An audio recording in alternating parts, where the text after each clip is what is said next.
During the last decade, cyber threats and risks have been significantly increasing, with various attacks on many companies due to the massive migration to digitalization in the shipping industry.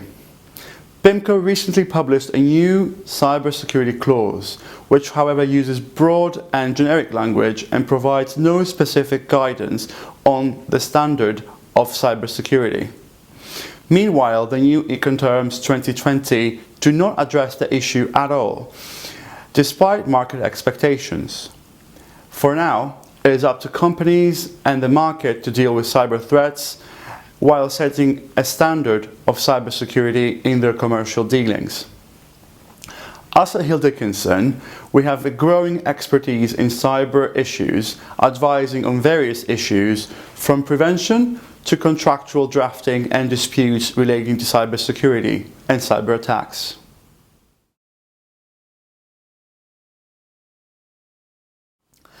Identifying the actor behind a cyber threat or attack is essential for both preventing and responding to a cyber incident by having an albeit generalized idea of their skills and motives.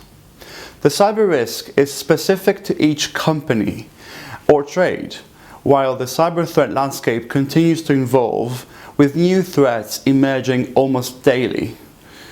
It is therefore important for companies to have in place mechanisms of identifying threats by constantly assessing the current threat landscape, improving their resilience. The spectrum of cyber threats is quite broad and includes groups, individuals, and states. A cyber threat may be criminals, such as pirates and terrorists, opportunists, like script kiddies, vandals, or lone wolves, groups like activists and disgruntled employees, competitors, and states.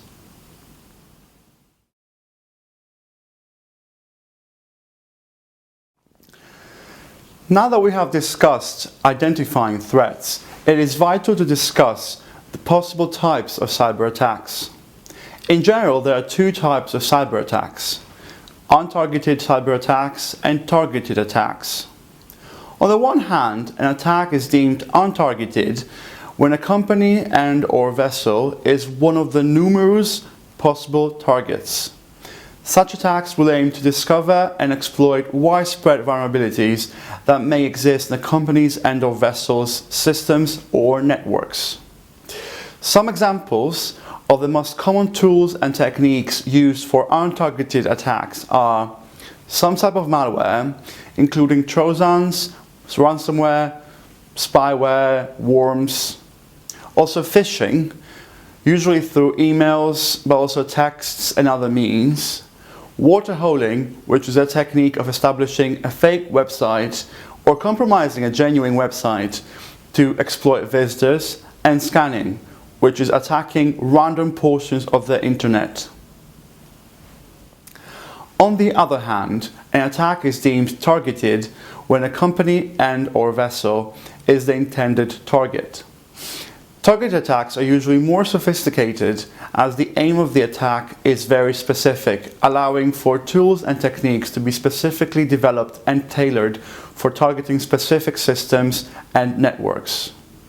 Again, some examples are social engineering, a non-technical technique used by potential cyber attackers to research and target an individual and manipulating them into breaking cybersecurity procedures and/or giving away sensitive information, usually using social media.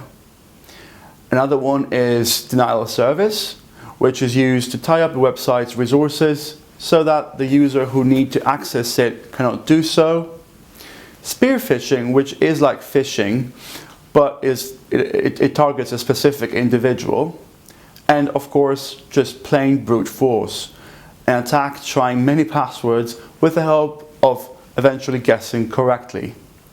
However, it must be noted that the number and sophistication of tools and techniques used for targeted and untargeted attacks continue to evolve and are limited only by the ingenuity of those organizations and individuals developing them. For further information and inquiries about the services we provide, please do get in touch. Thank you for watching.